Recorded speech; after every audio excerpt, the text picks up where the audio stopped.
La scène d'évangile que nous venons d'entendre, avec particulièrement cette réponse cinglante de Jésus à cet homme, « Tais-toi », paraît assez injuste. L'homme vient simplement de dire « Tu es le Saint de Dieu », il vient de dire quelque chose qui est vrai. Il reconnaît en Jésus la sainteté véritable de Dieu. Et si vous voulez, cette scène m'a fait penser un peu à une scène familiale. Vous savez, dans une famille, quelquefois il y a un peu tous les âges, et au milieu de tous ces âges, il y a un adolescent, quelquefois un peu pénible. Ça arrive. Et cet adolescent un peu pénible va casser les pieds de tout le monde pendant le repas. Ça arrive aussi. Et puis, à un moment donné, par quel miracle, je n'en sais rien, il dit quelque chose de tout à fait sensé.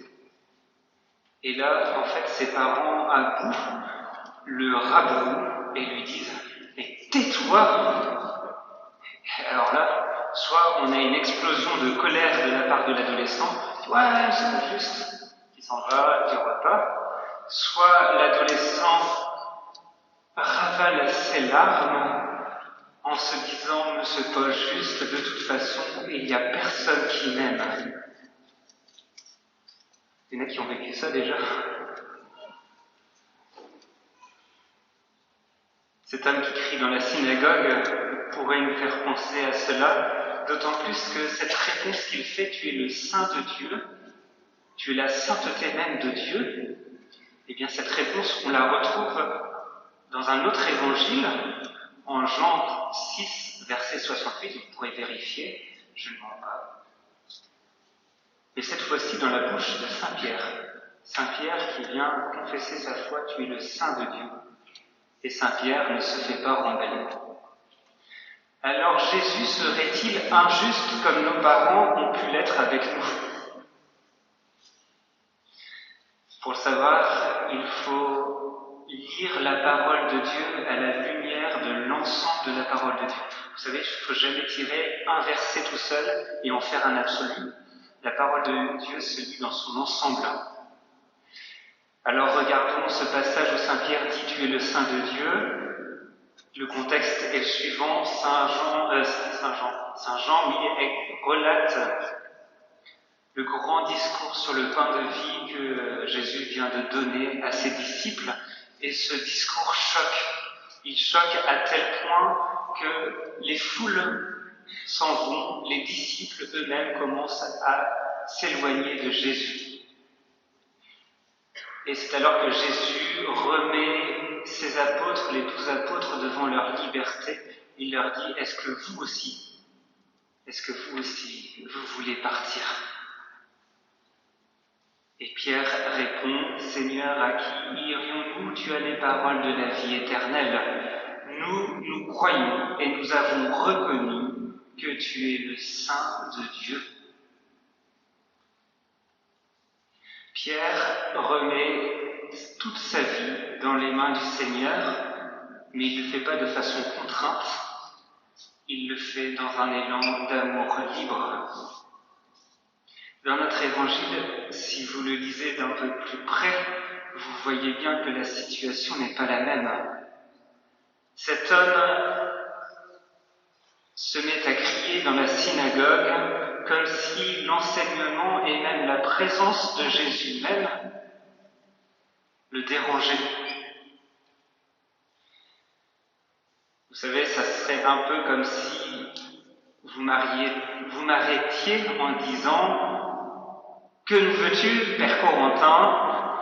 Voilà, je ne vais pas faire le test parce que sinon Benoît qui est derrière moi va le faire, il va se mettre à hurler. Je me connais. Les séminaristes, c'est dangereux d'avoir un séminariste derrière soi parce qu'ils peuvent nous prendre au pied de la lettre. Donc je le fais pas. Et puis, Benoît, on l'espère, n'est pas tourmenté par un esprit impur comme notre personnage de l'Évangile. Notre personnage de l'Évangile veut simplement empêcher le Christ de poursuivre son enseignement. Et il prend la parole de façon complètement désordonnée, il est emporté complètement par sa passion colérique. Que nous veux-tu? Es-tu venu pour nous perdre? Et dans ce nous, il ne faut pas reconnaître le nous de majesté, mais le nous du diable, le nous des légions. Nous sommes légions, dit un possédé à un moment donné dans l'Évangile. Le démon ne peut faire autrement que se dévoiler devant le Christ. Le Christ lui est insupportable parce qu'il sait qu'il n'a aucun pouvoir sur lui. Et d'ailleurs, vous remarquerez que après avoir appelé Jésus de façon assez neutre, Jésus de Nazareth, il ne peut s'empêcher de faire une certaine confession de foi malgré lui. Tu es le Saint de Dieu. Mais là où la parole de Pierre était très libre, tu es le Saint de Dieu, les démons sont au contraire complètement enchaînés, acculés dans leur trou de rat, si on peut dire. Ils crachent ce qui leur est insupportable. Jésus est la sainteté même de Dieu. C'est un cri de haine, un cri d'impuissance, cette haine qui a rongé leur liberté pour tisser des liens indéfaisables, sinon par la puissance même de la sainteté de Dieu. Tout cela pour vous dire que nous aussi, nous pouvons confesser que Jésus est le Saint de Dieu, qu'il est la sainteté de Dieu, mais cela ne suffit pas pour entrer au paradis. D'ailleurs, dans l'Évangile, Jésus dit à un moment donné, ce n'est pas en disant « Seigneur, Seigneur » qu'on entrera dans le royaume des cieux. Le diable est capable de le dire aussi, Seigneur, Seigneur. Au passage, cela nous rappelle que le diable existe réellement, au cas où on l'aurait oublié. Il existe réellement, mais l'Évangile nous rappelle qu'il ne faut pas en avoir peur, puisque devant la présence du Christ, il s'enfuit en courant, il est lamentable. Ce passage, enfin, nous pouvons le lire à la lumière d'un autre passage, et c'est le dernier passage que je vous citerai, de la Bible, l'hymne aux Philippiens. Je vous le rappelle, le Christ Jésus, ayant la condition de Dieu, ne retint pas jalousement le rang qui l'égalait à Dieu.